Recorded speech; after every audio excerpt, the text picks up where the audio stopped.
Ladies and gentlemen, my name is Nate Manahan, and I am sitting here in Indianapolis, Indiana, where a simple 9 days ago, I was in Lucas Oil Stadium celebrating my team, the Michigan Wolverines, winning a national championship. Now, that national championship didn't come without a bunch of hard work, a bunch of fighting against adversity, and back Yaxel Lindenberg on one leg because his ankle was sprained, his knee was sprained. He could have chosen not to play. He could have chosen to say, Coach, I can't get in there. But instead, he paid 36 out of 40 minutes, fighting against that adversity, making sure that he did the things he needed to do to be a champion. Sometimes you've got to fight against all the things that are easy in order to get the right thing done. And that's true in payments, because a lot of times what happens is we could go the easy route. We can go and get the sale, but is that the right way to do it? Hey, we'll lower your rate. We'll go a little cheaper. But sometimes you just got to go the harder way. But to start, I'm going to bring the man, the myth, the legend on the right-hand side of your screen, Mr. Danny Shard. Danny, what did you think about our Michigan Wolverines? Because I'm just bringing you into the family. Welcome to being a Michigan fan, winning a national championship. I know it ruined your bracket, but you chose wrong when you put that bracket together.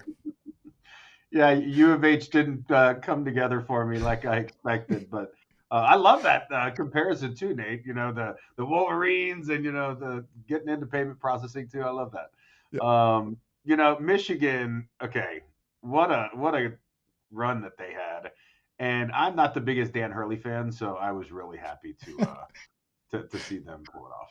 So See, and I'm not a Dan Hurley fan. I mean, both of us on here, but I'm a Dan Hurley respecter, because man, can that man just like create a vibe and he go really into a does. zone. The forehead to the referee was Exactly. was What a little okay. Come on, Dan. Let's he yeah, he's got a vibe, that's for sure. that is and he's an incredible coach, and he's got Yeah, players that have totally bought in, and that UConn program.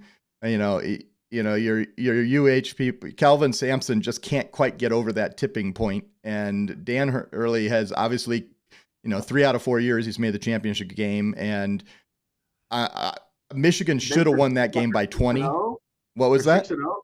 Isn't They UConn like 6-0 they were 6-0 and going into that going in? game. Yeah. Yeah, I mean, So yeah, versus Michigan, which was 1-7 going into that game. We've made right. the championship game, 4 times since we won it in '89, and we're 0 for 4. And we seem to get into the big spots and lose, but we pulled it through this time. And man, nothing like being in a huge crowd of like-minded fans. You got 55,000 probably fans all cheering for the same thing versus the 15.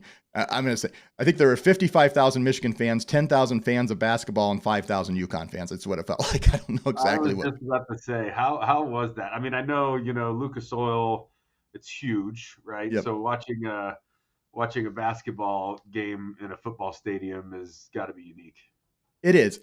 Lucas Oil was built because they knew it was built knowing they were going to host multiple Final Fours, because Yep. the NCAA's hosted here. So it's as good as it can get when you're 72,000 people. Like, I can't imagine when they hosted down in Jerry World, and that place was not built to think of, a little bitty court in the middle of that giant monstrosity.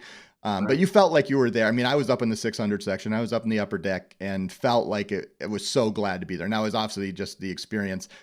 And to credit, Illinois took 70% of the seats on Saturday. They were just Wow. it was orange everywhere, which made it that we could take 90% of the seats on Monday, because we could just scoop up their tickets, and you Yep. could literally walk in that door. If you had waited to the last minute, people were just, because Illinois had so many people that were trying to get rid of their tickets, you could get in the door for 60 to 70 bucks if you were in, at 10 minutes before the game, because everybody was just cutting their prices, because there were probably, I would guess, 1,000 seats that weren't filled, something like that, just because Illinois Wow. had so many of the seats, and UConn didn't show up, and Michigan gobbled up as many as we could. But people were, Illinois fans tried to sell, like, I watched the second market. They tried to sell like $1,000 seats, right off the bat, trying to make the money, and they just kept dropping and dropping. I almost pulled the trigger to go lower, but I was like, I was blessed to be given those tickets from my sister, who had bought them at face value because she won the lottery for the tickets. And I was like, I'm just glad to be in the building.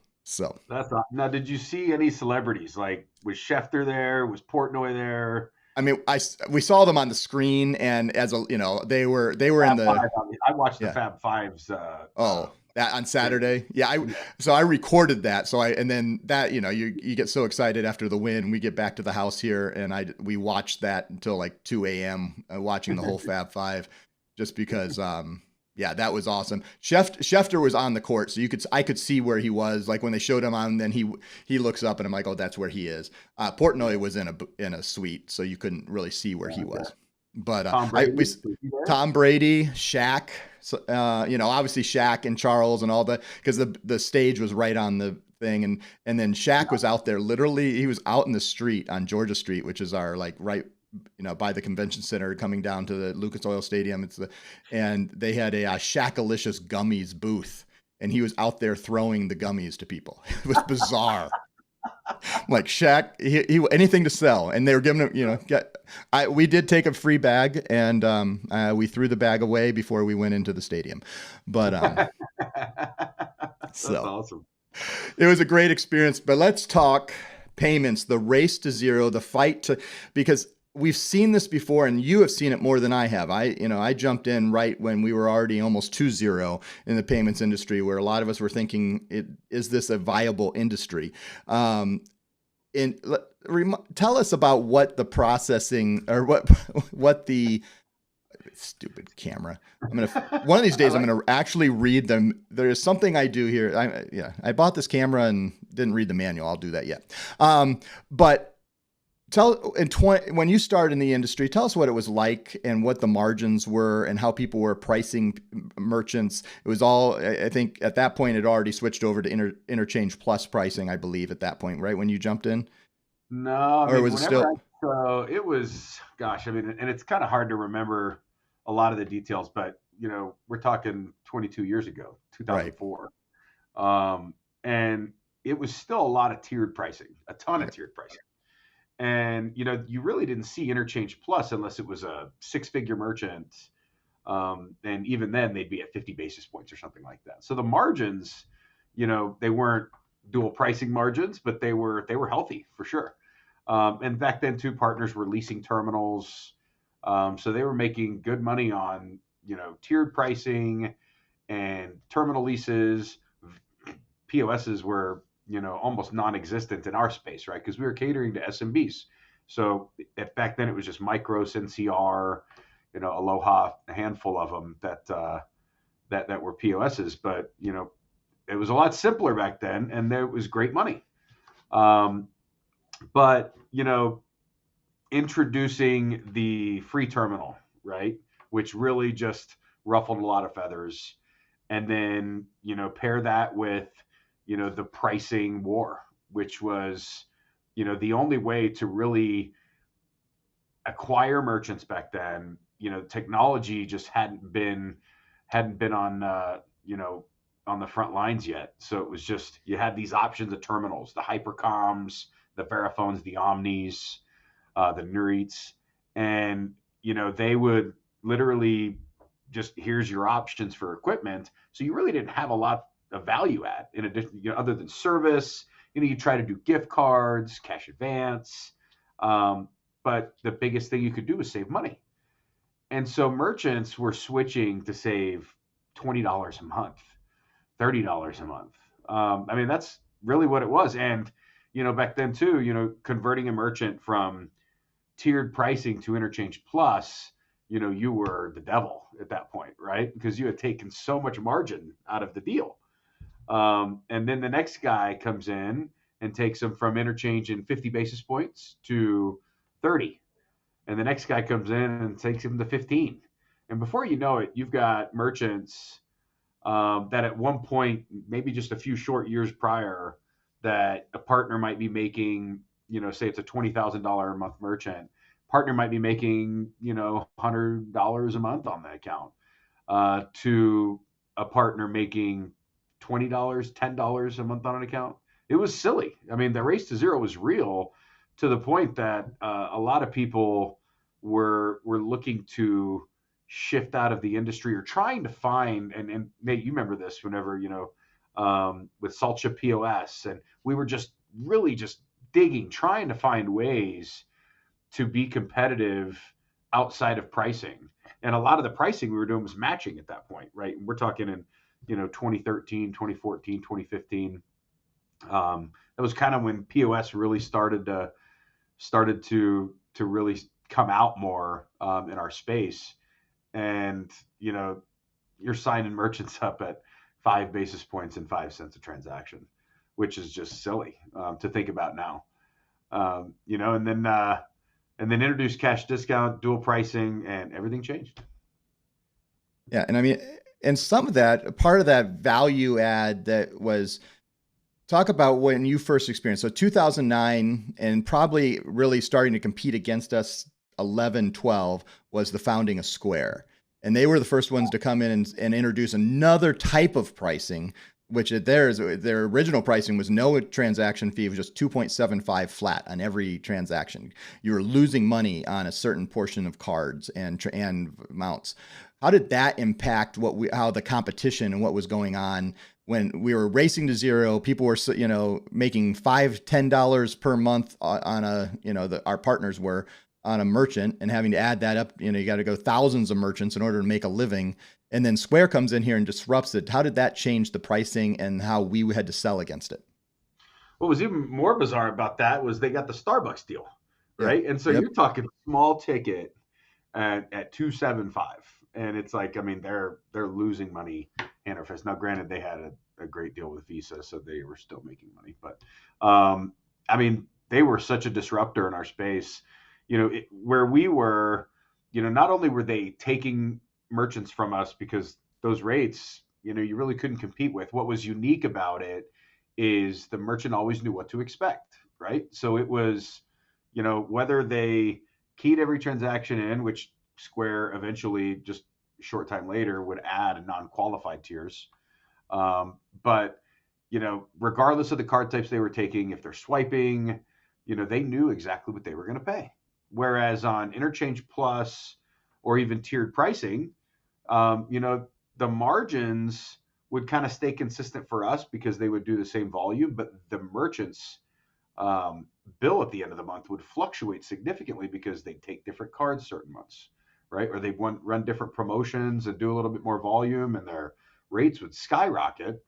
So it was such a unique time there, and Square just completely disrupted everything that we were doing, and took a lot of business from us. But what they also did is they created a lot of businesses from people that probably shouldn't have been owning businesses, right? These are people that they could literally just sign up and immediately start taking payments.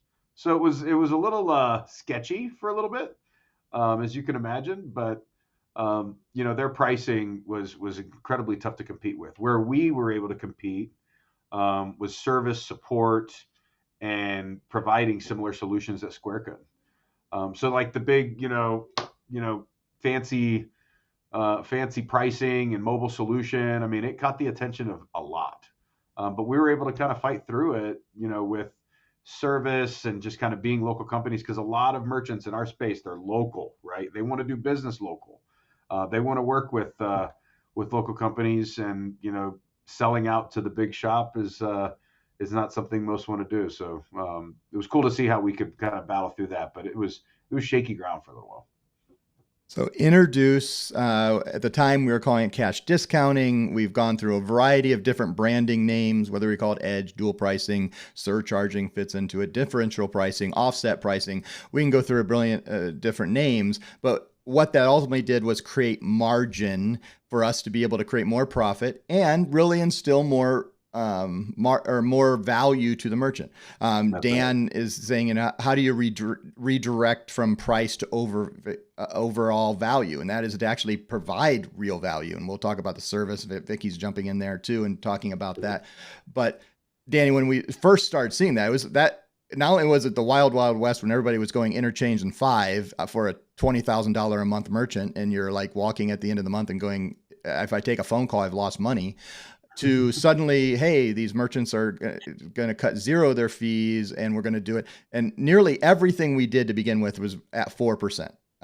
Correct? And kind of walk us through, like, what was that like those first couple of years when we started introducing new product that actually, created more margin, but totally eliminated the fees for the merchant? It was a whole new game. It was a whole new industry for us at that point. I jumped on it with a couple of partners that brought it as a concept to me in late 2016, and obviously I came right to you, Nate, and me, you, Billy, Matt, we Mark, we really kind of let these guys go and just kind of see what happens. And there was so much of a gray area. We didn't know what we were doing, but what we did know is we were going to make a hell of a lot more money, and merchants were going to save a hell of a lot more money. So it was one of those things like, it's not surcharging. There's a line we're teetering here, but let's just see where this goes. Um, and obviously seeing the returns and seeing the margins on it, because these partners that brought it to us that wanted to try this, and we could only do it at that time. We could only do it on global payments. We could only do it on a deja vu terminal, which Billy had to figure everything out. Thankful for him for that. Otherwise, we never would have done it. And it we're seeing they're taking some of their existing clients and moving them to cash discount. So we're figuring out signage, we're figuring out and we're kind of making the rules as we go, and just kind of saying everything is somewhat of a gray area, which it really was. Nobody knew what they were doing. We were kind of using surcharge as a guideline, but saying it wasn't surcharging and wording things slightly different. So it was a fun time. It was kind of being a part of that. One of the first ISOs to jump into this program that now everybody offers. And now look, you've got what, Nate, you probably know, hundreds of more ISOs that have been created from cash discount that never would be in business today if the program didn't exist. Yeah. But yeah, I mean that they're moving these accounts that were at like interchange in 5, interchange in 10, and they're moving them to 4%. And I'll never forget it. One of them was like, I want to say it was like $30,000, $35,000. The partner was making, it wasn't maybe $20, 20, I think it was like 20, 25 bucks. And the merchant was even getting charged a portion of the monthly minimum because the basis points weren't even covering the $25 monthly minimum. That's where we were in margin at that point, and sets him up on the cash discount program at the time. And he's making 350 bucks his first month on that account, and you could have just seen the light bulb go off, right, for all of us, but him as well. So, and he had a couple hundred accounts with us, and I think when it was all said and done, before he sold, um, all of his merchants were doing dual pricing, and he turned his portfolio um, from doing like 5,000 a month to 50,000 a month. It's crazy. Well, and that I mean that boom and that up and to the right cycle was fun and riding for several years, really even into COVID and to that. But then as anything, suddenly there's more people selling it. You mentioned, it's not even hundred, it's thousands of new sub ISOs and payment brands, and they would present themselves. And we had, I won't name any of the brands, but they were spitting up like nearly daily. It was like AI companies today that you had a new ISO popping up in every corner saying, "Hey, we're going to do this," and then everybody's doing the same thing. We're not going to talk compliance on this. This is not a compliance talk. This is talking about our margin and our profit. What started to happen in like 20, I would say to me, it was like the change 2021, right as we were coming out of the pandemic. What were some of the changes that people started doing? They started to sell, hey, you don't have to do 4%. I'll do 3.5, 3. How did people start? Because they started selling on price again. And how are we seeing that now, even into 2026, where our partners are and how they're selling and where we're seeing that compression of margin? Yeah, I mean, you got to think the old sales mindset kind of goes in, right? You got to get more accounts, and everybody's got POS systems. Everyone's offering a quick POS, a Clover, whatever, right? And so you're not really unique, right? We're all very even on that playing field. But where do we differentiate? And it's the service, it's additional things that we can do outside of POS. Now, POS has to be kind of a foundation of what you're doing. But I said this yesterday on a meeting that I was in. at the end of the day, we can try to talk about service. I mean, there's a good point here about how you're servicing merchants in a rush situation, right? That is absolutely correct. But when you're in a sales cycle and you're trying to close a merchant, saying all these things, how many merchants actually buy into it? I'm going to be honest, not many. What gets their attention? Money. And that's just the reality of it. And us as salespeople all know that. And that's why we always kind of go back to, let me save you money or let me help you make more money. And that's what ended up happening, right? So at that point, like you just said, Nate, 2021, right? It was we were 4 years roughly into the program, and a lot of our competitors at that point were doing it. The market was beginning to get saturated, and I mean it was still tip of the iceberg in my opinion, but everybody was talking about it. It was the new thing. Every regional trade show, everywhere you went online, every message board, it was cash discount. And how are they going to get new accounts if you walk into a merchant and they're already doing it? Well, you're already eliminating processing fees. Let me save your customer money. So they're playing into, you're already going to save. We're going to continue helping you save, but they're charging you too much. Let us save your customer some money. We're going to take it from 4% to 3.5%.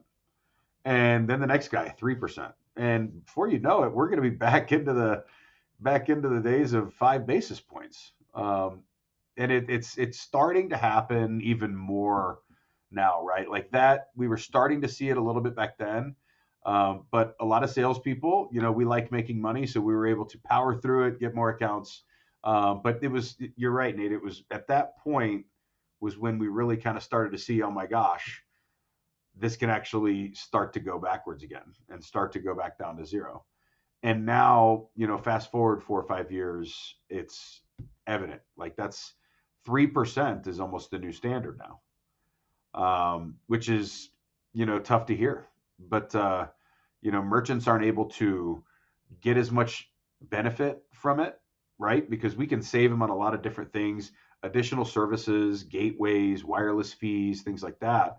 But at 3%, that's almost what we were making prior to cash discount, right? So it's tough to see that, but we always have to figure out a way to differentiate, and I think we're onto something. Yeah.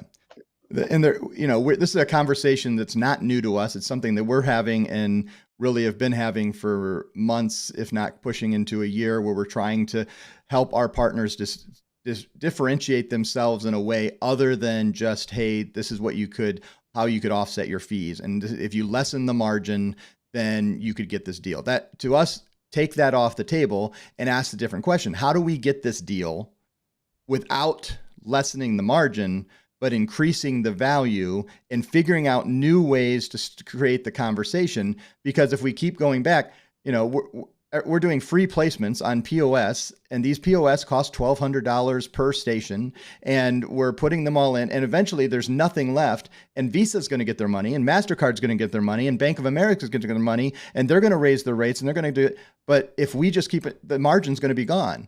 So what are some, we've talked about service, but as we do this, like, what are other ways that our partners could start thinking about creating their sales process and pitching in their sales process, other things other than, hey, I'm just going to cut because it's not even really, they're not cutting their rate. They're charging the same rate. They're just cutting the offset on the cards, and they're not even covering their costs sometimes. What are other questions and things they could be asking themselves, or ideas that they could be generating to be able to start thinking through the process of changing their sales process and getting the conversation started? What are some of the things we're thinking about?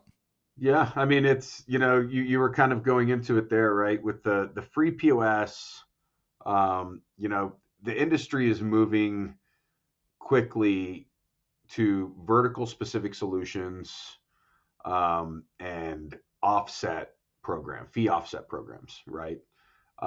Everybody, and I mean everybody, every competitor that you have is offering these types of things. And when I say vertical specific solutions, I'm talking, solutions that were built specifically for a quick serve merchant, solutions that were built specifically for a fast paced bar. Um, and I'm not going to take a shot at Clover publicly, but I will. And it's, like that solution tries to be a one size fits all. Clover is obviously good. We compete against it every day. We know how massive it is. But it's kind of pieced together, right? They've got to download the apps. They've got to do a lot of things, and all of that costs more money, right? So we're seeing it with the biggest competitors, the elephants in the space, right? Square is now making a massive push into the restaurant market, hospitality space. Toast, right? These guys, I mean, Shift Four, Spot On, they have really kind of mastered the vertical that their solution caters to, and they are also starting to cut out the sales partners. So how do we think differently to compete with those companies that have huge names and really good technology that's built for these types of merchants? And it's something that we have to really kind of dig deep in, right? And it's, the service can only go so far, but that is a huge selling point too, in my opinion, still, right? Because these companies, they're publicly traded. They have massive liquidation damage clauses. There's a lot of penalties for merchants if and when they don't want to use them anymore. They're tough to compete with. They're setting them up with really attractive pricing and giving them equipment for free, and then they're raising their rates 6 months later. But the technology is really good, so merchants just kind of stick with it. And so, what can we do to kind of get past that? We have to convince merchants of what I just said, right? Kind of look beyond the square. Nate, I think you may have came up with that, or get outside of the think It's, outside the it's, square. Did you think yep. of that? I think that No, it was was good. not originally to me, but I mean, yeah, I You appreciate the should claim take for, credit. to it, but think You should outside take the credit. square. Yeah. Think outside the square. Yep. Um, yeah, I mean, and so covering additional fees for merchants, providing additional tools and resources that you haven't been able to provide before, really kind of getting creative to get these deals. We've done a lot of really creative things as of late to help partners acquire merchants. Some even involve bringing merchants in as a partner on the deal as well. So there's some really unique opportunities out there for us to get competitive, compete with a lot of these elephants that are out there, and retain the margin that we want to retain without diluting it and saying the only way we can compete is savings. That's not it, Yeah. right? In fact, we can even potentially charge more and cover more and even bring the merchant in if we have to. There's a lot of things we can do to get creative, and I encourage us all, and a lot of you will learn more as we kind of dig our heels into it more as well. But there's something here and an opportunity for us to go the opposite direction and not think like us salespeople always have, right? Which is, I'm going to save them money. That's how people really want to accept business, right? That's how they respond. That's how I've always closed deals, is saving money. Um, and so flipping that mentality is probably the toughest thing. It was for me, and it's something that I think we're all going to see as a massive shift in our industry when we start focusing on vertical specific solutions and creative ways that we can save a merchant outside of on their processing fees. Yeah. Because I think, one of the big players that I didn't mention in some of the industry change, obviously Square was a major player. Certainly Stripe came in, has disrupted everything on the gateway side and on the enablement side of payments and the international capable of payments. And then it was also then Shopify. When they came in, people don't realize it was 5 years before we could integrate with them, and we can still integrate with them if we want to pay them a percent, but they didn't realize right away where they were going to make their money. They thought they were going to make their money on a monthly SaaS fee. They make a little bit of their money on a monthly SaaS fee, but they make most of their money on being able to facilitate those payments and lock people into a silo of services and value that they perceive as something they can't get out of, and then they'll pay whatever they want to be into that. And we have to figure out, when we walk into a restaurant, when we walk into a law office, when we talk to a person who's doing a lawn care service, when we talk to a dental office, when we go into a small retail that's selling shoes, what value can we bring them that makes us so essential that we're going to make our money on the payments, but they're going to pay anything they can to be part of that payments because we're easing a need in their life. And that's why I think what you were talking about, we've got to start thinking vertical centric and being in vertical solutions and start trying to figure out, how do we provide more, but we're going to make our money on the payments, but we're not going to we're not playing around with trying to delete our margins anymore, because if we delete our margins, we're going to be in the same place where we are, where we're questioning whether this industry should exist. That's right. I mean, Yeah. after seeing some of the the hills and valleys, right, that we've been through over the last 20 years, or that this industry has seen, and things that have kind of shaken it up and caused everybody to take a step back and think about how they're going to compete. Um, and anytime any of these things that kind of shook up the industry, a lot of the you know old dogs got out, right? They just didn't want to do it anymore, or they didn't want to be a part of it. They didn't believe in it, or they were over it. They were at a point that, I'm not gonna adjust to this new BS, right? Whatever it is. And I think that's what we're gonna start seeing, unfortunately, too. But fortunate for us, for those that stay in it, right? It's something that literally this industry is constantly going to throw us curveballs. The free terminal was the first one for me, um, and it's one that I didn't realize how big of an impact that it had, because I was just getting into the industry. Leasing was at an all-time high, and I just didn't get how big the free terminal that was like introduced. I want to say it was Harbor Touch, TMS. I worked at TMS and North American Bank Card. When they threw those out there, they pissed off a lot of their current partners, right? Like, their current partners were buying equipment and selling it and leasing it, and they were making a killing, but it shook up the industry. You got the EMV shift, which really wasn't a thing that shook up the industry. It just made everybody's heads roll, because we had to get all new hardware and all new equipment, and learn something completely new.